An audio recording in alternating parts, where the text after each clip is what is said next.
A little while ago I showed you a row of Nortons. There's a few of the Caffs, you know, the Norville and all that sort of shit, and the line goes up the wall there. Got the long range fastback, half done, nearly on wheels, and it'll end up in the lineup. This one here, I'm just not sure what I'm going to do with that. But anyway, here I've got some oil in frame Triumphs.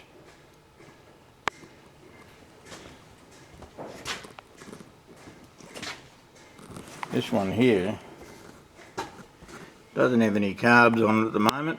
It's a nice little 1974, September of 74, a little bike that I rode for, as far as I can figure, about 50,000 miles. When I got it, the main bearing was collapsed, which is not unusual on the timing side. It's a 650 4-speed, the last of them.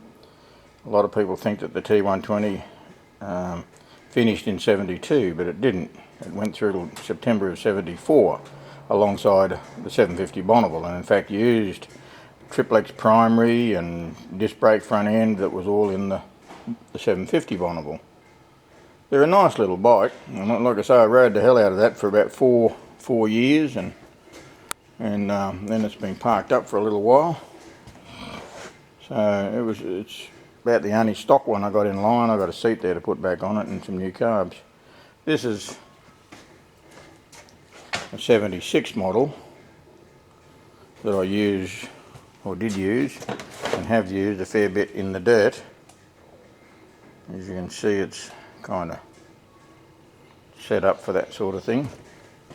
Last time I had it out, I had some tank issues, and as good as the oily frames are, their tank's mounting system isn't probably the best, and when you're smacking around in the dirt and landing onto the tank a few times or shoving up into the tank a few times, it can, come loose. I need to find a better way to mount it before I go back out in the dirt. But it's a pretty good little bike, just a basic 750 and 5-speed. This is another oil in frame. It started life as a 71 frame at a swap meet. I've shown it on the YouTube channel there. If you look around, you'll see it. It has a Norton crank. It has stroker rods. It has a Sunny Route 800 kit, which means this engine is up around 880cc plus.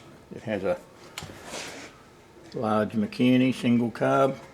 I modified it with twin shock laid down. All the sort of stuff you might do if you're building a special.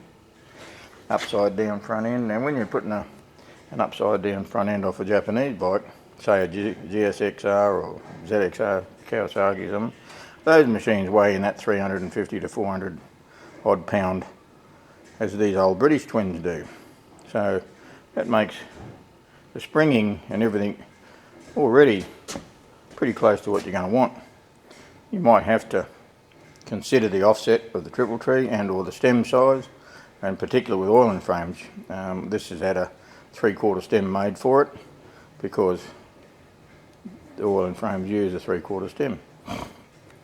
When you're talking Tridents and 70 models and earlier, or dry frame Beezers or Nortons even, they use a much larger steering head race and can accommodate with a little bit of spacing here and there. Sometimes, quite often, they can accommodate the Japanese roller bearings and or a roller bearing that will suit the stem of the Japanese upside down fork. I find them pretty cool because you can get good brakes on them, and they make the bike handle a whole lot better and stop a whole lot better. The one next to it is another one that you've seen, but it's T140, made up out of junk like the rest of them, all bar the matching number 74 I showed you. Everything along this line is made up out of junk from swap meets. Twin discs, and the alloy tank of course is not. It came from England, UK, somewhere. It's a 70-degree offset engine, 5-speed gearbox. same as this one's a 5-speed gearbox. And I made my own swing arm out of, I'll tell a lie, I'm going blind. It's a stock swing arm. Anyway, I've made swing arms for these things, and I'll find another one down the track here somewhere that is. It allows, what I do with, I put a slightly bigger tyre in the oiling frames, and I move the engine across just by switching the spacers and making a different set of spacers for the bottom of the engine and some spacers for the back. This here is, I don't know what year it is anyway, some custom made triple trees, single disc. It's got a alloy caliper on there, little fire, it's like a street tracker, similar to that Norton that's down the road there. When I showed you the Nortons, the header pipes are made out of, come out of England, out of the UK. They're a pair of MGO shorty, what they call hooligans, but they're like a Norton, short Norton muffler. Again, it's 5-speed, it's not finished, but it's not far off. It's a 99-degree crank. A new old stock tank, I got a few of those at one stage. And then an aftermarket seat base that you can buy from a few different places in Australia and over in America. And it has a belt drive. They're 34 mil, I think, 34 mil PWK carburetors. It's a 99-degree crank, so it's a Norton stroke with the long rods, and it's actually a sunny route. You can see that there's no oiling hole, or no oiling, what would normally be here. The barrel doesn't allow for it, and that's typical of a big block on the early sunny route stuff. So that's a 650 to 750 kit with a Norton crank under it. I'm not sure if it's still 76 or plus 30, 20 or 40, I don't know. Can't remember. And it's been sort of built to this degree for quite some time, and I just haven't got around to finishing off the ignition and stuff that I was doing.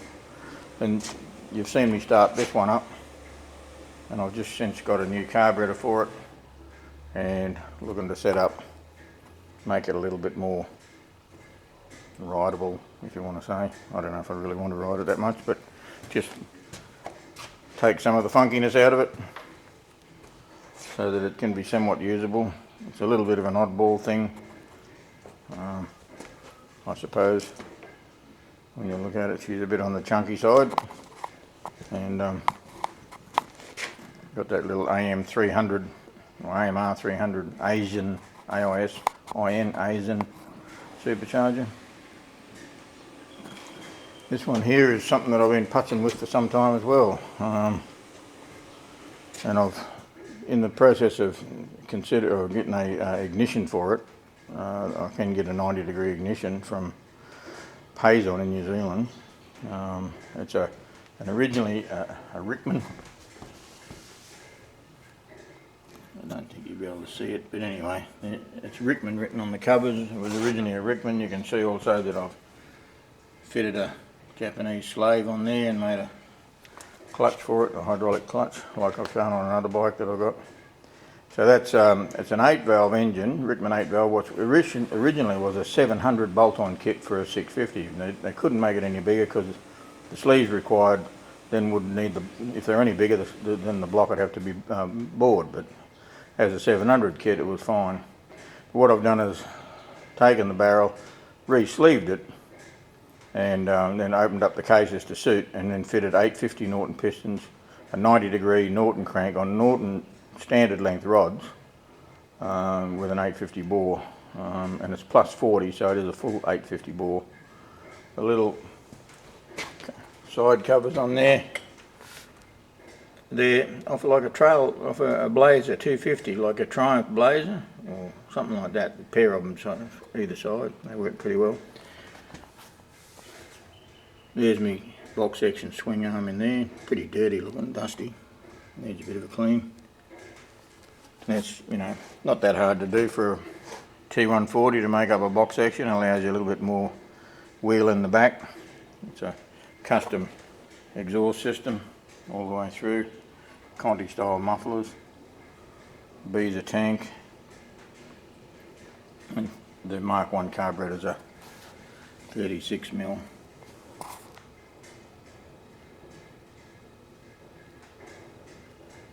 I think you can see that there, 36. It's Jeff Chesterton, a fella in Brisbane that does it, or used to do years ago, lots of head flow, and had flowed this head for me at 92 CFM. So when I finally ever do get it running, it should be fairly healthy.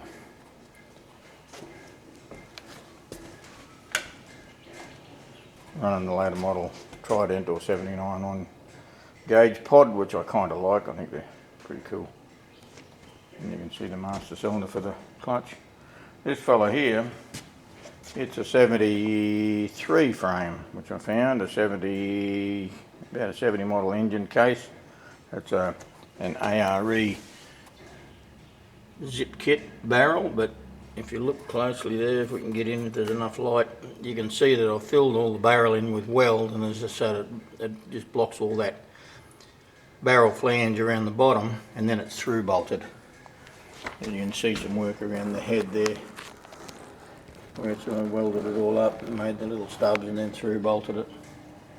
This too has a pair of 36mm carburetors on it, and it's a standard swing arm, but it's been gusseted.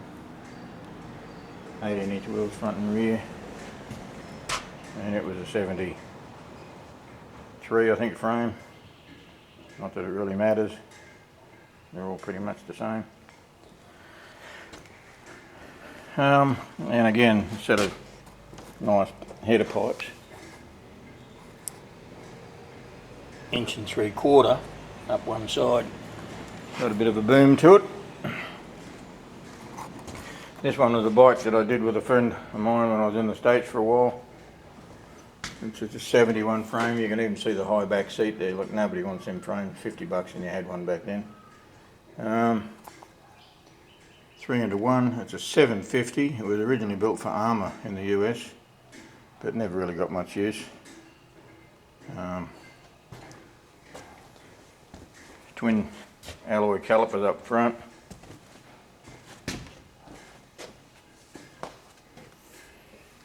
I've got 3 Hamels on it, 32s I think. It has a big long shaft belt drive. Got some pretty nice stuff on it. And if you have a look here, take this off,